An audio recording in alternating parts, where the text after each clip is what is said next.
there everybody, welcome back to the casting couch. My name is Adam Clery and I just started wondering, right, if space aliens landed on planet Earth tomorrow, what would they think of pro wrestling? Like a simulated theatrical combat sport that's partly improvised as a form of performance art is like, that's easy to explain when there is a raucous crowd just over the barrier. Like you can see them sitting there with like the 10 hands and the giant green heads being like, ah yes, the large humans feign to kill one another for the small humans so they can extract both enjoyment and currency from them. Truly this is the pinnacle of both their culture and their commerce, bleep, bleep, bleep, bloop, bloop, bloop, etc. But the thing is, without anybody in attendance, as it has been for weeks and weeks and weeks now, it's just two men not quite hitting each other as hard as it looks, while hundreds of miles away, hundreds of thousands of people sit and watch it in virtual silence. Like, energy is expended, nothing is really gained, and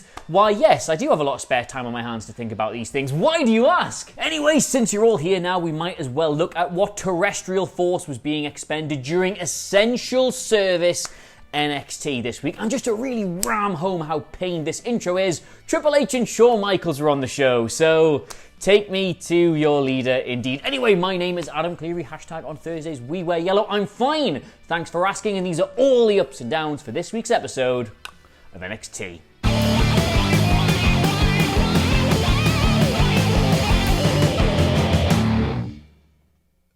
Alright, so we start, and our opening match was Timothy Thatcher and Matt Riddle versus Imperium. And just, Chris, can I have a box, please? Thank you. Right, what I'm going to do is I'm going to take everything I think about this match and the subsequent main event.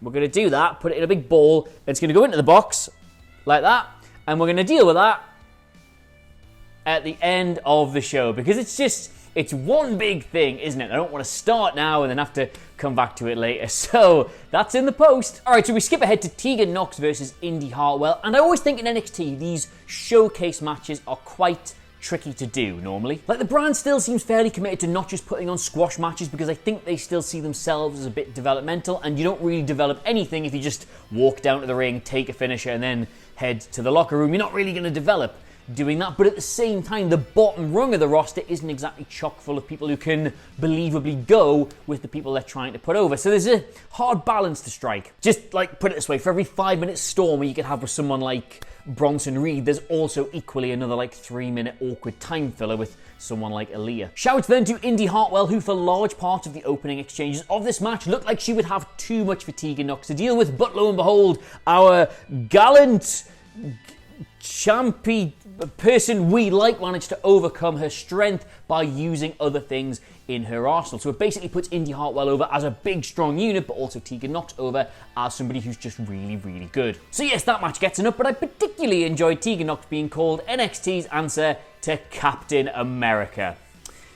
It's not far off, Marrow, but you see, the thing is, hello there everybody and welcome back to the most exciting segment on NXT Ups and Downs, a wholly original concept that's nothing like what Simon Miller does that I like to call Ronaldo Body Talks Like That, in which we take the obscure, outlandish pop culture references that Mauro Ranallo stuffs down your throat every single week and try to have them make sense for you, a normal person. Now, you may be listening to that line comparing Tegan Knox to Captain America and thinking, gee gosh darn whiz, boy darn howdy, Adam, isn't Captain America big, strong, strapping American man Chris Evans? And well, yes he is, but what Mauro meant to say, of course, was Captain Marvel, hence the harder, faster, stronger, better line that he shoehorned into the commentary. You see, it was just a slip of the tongue, he got it wrong, it was the wrong superhero, but even if it wasn't, Mauro, mate, Ronaldo Body Talks Like That. Anyway, up next, we're back to the Cruiserweight Interim Championship Tournament thingy, I'm not totally sure of what the name is, and isn't it weird how all these matches are good because they feel they have stakes? Haha! Like Jake Atlas stopping on his way down to the ring to say that this is do or die, it's all or nothing, I've got to win if I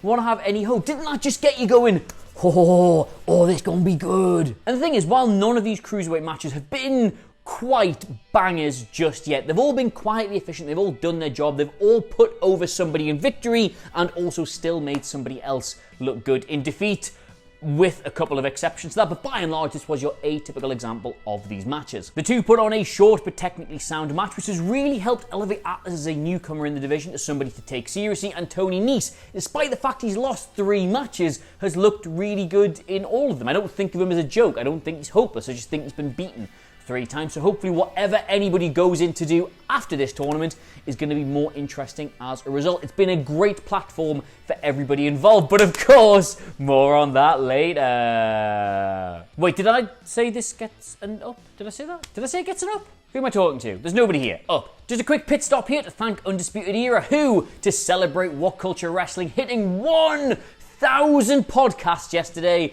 recreated what pretty much all of ours have just been for the last couple of weeks. Just 4 lads really hyped to see each other, excitably talking over the top of one another with nobody really saying anything of any significance. Thank you, boys. Keep watching. Alright, so backstage now, and it's Triple H, it's Shawn Michaels. It's a big announcement for NXT, and I gotta tell you, my friends, I absolutely hate stuff like this, normally. I absolutely hate it when actual 50-year-old men, D-Generation X, put themselves on a show at the expense of the talent they are paid to try and get over instead. I hate it when actual millionaire and COO Triple H tries to get all his dumb buddies to riff on his fart jokes and just tell you to suck his dick. I hate it. I hate it. I hate it. It was really good in the 90s. It was less good in the 2000s. It was cringy in the 2010s, and it is just painful now. Please, I beg, let it die. It's just crazy then, really, that despite all of that, I absolutely loved this segment and must begrudgingly give it an up. Mercifully short, actually pretty funny, unveiling something that's really interesting that, in fairness, only those men were really qualified to do. It worked for what it was supposed to be. It made me laugh. I have absolutely no complaints with it whatsoever. I can't find them, and I'm trying. Plus, I'll just hold my hands up here. The comedy timing of that, what was Triple H doing at the first In Your House gag, got me hook, line, and sinker. Like, I was sat there going, Henry Godwin, wasn't there something about that match? And just as my brain got to the bit of what actually happened, the Road Dogg goes, pin crap! And yep, sometimes you just got to applaud. That was really good. All right, up next was Finn Balor versus Cameron Grimes. I'm just going to quickly roll my sleeves up here. For a fact, Finn Balor has only wrestled 4 times prior to this on NXT this year, so you know he's a man for the big occasions, or asterisk squashing wacky wild. So this was kind of a confusing pairing because this wasn't going to be a 20-minute TV banger, but it also couldn't be a walkover. So what was it? Well, it turns out it was a big match, just not for Finn Balor, because Cameron Grimes picks up the biggest win of his NXT career. Genuinely, interference or not, one of the most shocking results we've seen on the show in a good long while. There was a fairly even back and forth, but it always looked like Balor was going to have far too much for Grimes. And then, of course, Damian Priest arrives, cracks him on the back of the knee, which you imagine must really hurt. Cameron Grimes hits the weirdest looking cave-in you've ever seen in your life, and that's it. What a shocking result. And just, should Cameron Grimes be like #1 contender now? The guy's on a run. Like, since the middle of December, the guy's beaten Kushida, Denzel Dejournette, Tony Nese, Dominik Dijakovic, and now Finn Balor. Like, how the guy is that? What? Anyway, as for the impending Balor versus Priest feud, well, we're only getting that because we were supposed to have Balor versus Velveteen Dream, and we were only getting that because we were supposed to have Balor versus Walter. So if we do end up actually getting this, and we're not just setting up another match that he's not going to have and then someone else entirely, it should be really good. I've lost all track of what they're doing with this. I've just got no idea whatsoever. But will the match be good? Probably so up. Alright, going into our next match, I'd already made the decision if Jack Gallagher loses, it was going to get it down because he's the only person who hasn't really come out of this tournament with anything. Like, even Tony Nese with his 3 defeats has looked good in all those matches, and Gallagher just hasn't really. And you don't need to completely bury somebody in a tournament of this nature. You can protect everybody. Otherwise, all you are doing is using 7 people to put the eventual champion over. So yeah, that was in my head. But he did win, and not just that, he won as part of a fascinating looking story that's going to come out after this tournament. Now, you do need every single person in this tournament to have something to segue into after all of this, because otherwise you are just using 7 people to put the eventual champion over. Giving people their own stories, their own angles, their own feuds, their own development in it is just as important. And they have it. Swerve and Nese have it. They have a great match to go into. Does Gallagher have it? Just. Basically, yes, he did need Swerve to be sort of taken out by Nese before the match. So it's not like he looked great in the process, but he does at least look mean and look vicious and look uncaring and unforgiving. And that is, for someone who was just rebranded, a bit of character development. So yeah, it's all like 6 out of 10 stuff across the board, but that is good, so it gets it up. Like, genuinely seriously, if they had let Peaky Blinders Ed Sheeran go 3-0 without so much as a whimper, what is the point? Well, I tell you what, I'd sure hate to be somebody who just a few minutes ago used Aaliyah as an example of a bad opponent, wouldn't you? Without wanting to sound too harsh here, this was a match in Caden Carter and Aaliyah that was way better than I really think it had any right to be. Like, these are two women who normally, when you beat them, you look really good, because if you beat Carter, you've normally put together quite a tight, accomplished match because she's really good in the ring, and if you beat Aaliyah, she's just nowhere near the finished article in terms of her character or her in-ring work, so you, by comparison, look great. But for Aaliyah, though, that comment now feels slightly outdated because she came down to this ring with just a bit of focus, a bit of clarity. I got a great understanding of what a gimmick is supposed to be. It's just like quite bratty and win at all costs, and there is something there in terms of athleticism, but she's just, mind is all over the place at the minute. I liked it. It's gone from being this Carmella light thing to quite a vicious, unlikable heel. And yeah, while Robert Stone's appearance did feel like it kind of took the legs out from what was being a really technically accomplished, quick chain wrestling match, it does kind of serve a good story purpose, because Aaliyah, she had this won until she tried too hard to impress him and then lost. And of course Carter, she beat his first client, Chelsea Green, so there's more of that story leading into there. She beats all his clients normally, and there's a lot going on with this, but it's a lot to like, so I'm giving it an up. And more than that, because I'm so horrible about Aaliyah most weeks and was really horrible about her at the start of this, I am giving Aaliyah, what side? Is it this side? We'll go this side. The yellow jacket. Alright, so I also absolutely hate this. You know what it is? As the weeks go by, I feel sillier and sillier and sillier and sillier for the part I played in my own head during Johnny Gargano's heel turn. First I was like, what? Really? I don't buy any of his motivations for this. I don't receive him as a genuine threatening heel. The guy's just a dork. Like, all the failings he's talking about are his. They're nothing to do with the actual show. He's got no actual motivation for all this. He's just a stupid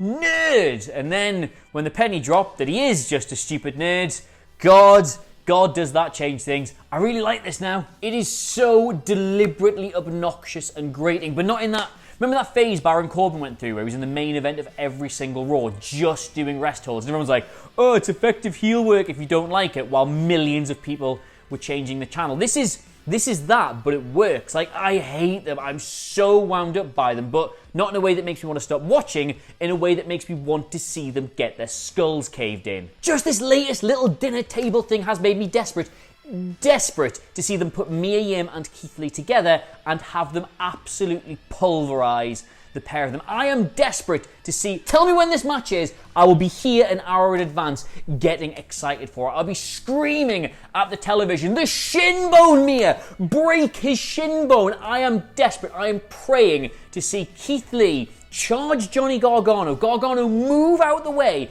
and him hit Candice LeRae so hard she has to be put back together by air crash investigators. This heel work, oh my god, up. They are a pair of complete dorks you cannot take seriously for more than 1 second, and you want to see them get their comeuppance. And the fact that they're trying to present themselves as genuine, scary, threatening, credible heels while being this dorky feels like a pastiche of the way WWE actually books its serious heels on the main roster. Like, every time they try and make someone scary, they just end up being...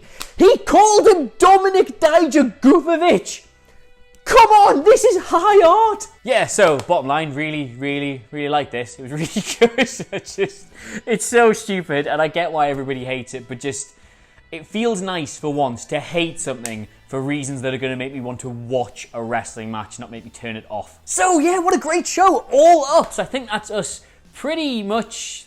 done for... Nope, there's the box. We have to deal with the box. Do you know what it is? On the face of it, this should be a really good, clever, star-making program for Timothy Thatcher. He gets brought in as, like, the other guy for Matt Riddle. He doesn't even get to hold the tag team belts. He helps him. He brings his brutality to the ring. He helps him retain. He takes all these beatings for him. All the while, Matt Riddle's cracking these jokes and their personalities are clashing, but Riddle just doesn't see it, and he winds him up, and he winds him up, and he winds him up, and the seeds are starting to be sowed how he just can't stand this guy anymore. And then finally he's had enough, and he turns his back on him. After all these months, he turns his back on him in a championship match, and he walks out, and a blood feud is started, except no, they did all of that in 28 days. Riddle unveiled Timothy Thatcher on the 15th of April, and since then they've had one good match against the Undisputed Era, that newly bro show, which was brilliant, like one or two things backstage, and now in this Imperium match, as we crown new tag team champions, we're supposed to receive this as a shocking breakup between two friends turned enemies, and oh my god, I can't, no.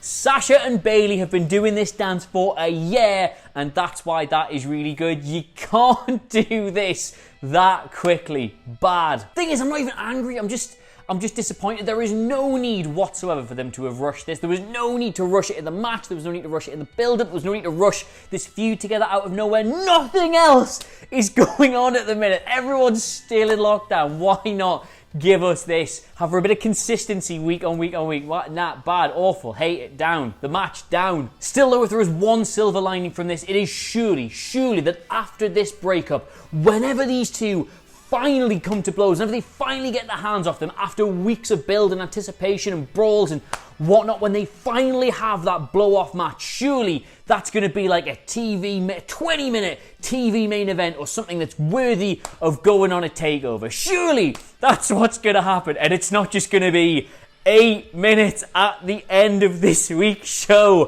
Why? Right, just so we've got all our ducks in a row here. Matt Riddle and Timothy Thatcher versus Imperium. That match gets it down because, my God, what a bad way to kick off that feud. But now, of course, we've got the double delight, the double penetration dildus of disappointment. The main event tonight, Matt Riddle versus Timothy Thatcher. So, just to clarify for this feud, that is introduction, debut match, title defense, backstage character development, breakup tease, mid-match walkout, title change, implosion, heel turn, backstage attack, challenge issued, and blow-off match, all taking place in less than 1 month. As I said to the man who famously gave me that no regrets tattoo, yes, I understand. Everything I've asked for is here, but you've rushed it, and I'm very cross. Thing is, even if there was some extenuating circumstances that said they had to blow it all up and pay it all off tonight, you can't do it any longer. Could they not have had more than 8 minutes? Like, Tegan Knox versus Indy Hartwell was really good, and Aaliyah versus Caden Carter was really good, and Finn Balor versus Cameron Grimes was really good, but they all need to happen this week. You couldn't have taken a couple of minutes from there and given us 15 minutes of these two battering each other instead of just having 8 minutes in a roll up? Down. Can't get my head around it. I'm sorry, I wanted to like this so much. They've given me everything I asked for, but I've sniffed it, it smells of crap, I hate it, in the bin, down. So there you go, so close yet again to a perfect NXT, but they just can't bring themselves to do it, can they? They go to a nice restaurant, they book the table, they sit down, they tuck their napkin in, they order a really nice steak, it's cooked perfectly, it's brought to the table, they cut up the first bit, then just stick it straight in their eye. Beats me. Anyway, let us know what you made of it all in the comments below. Of course, don't forget to like, share, and subscribe. But in the meantime, thank you so much for watching. Thank you for joining us in the premiere. Hashtag on Thursdays, we wear yellow. I've, of course, been Adam Clery. There was no Bug watch this week, and I will see you soon. Goodbye.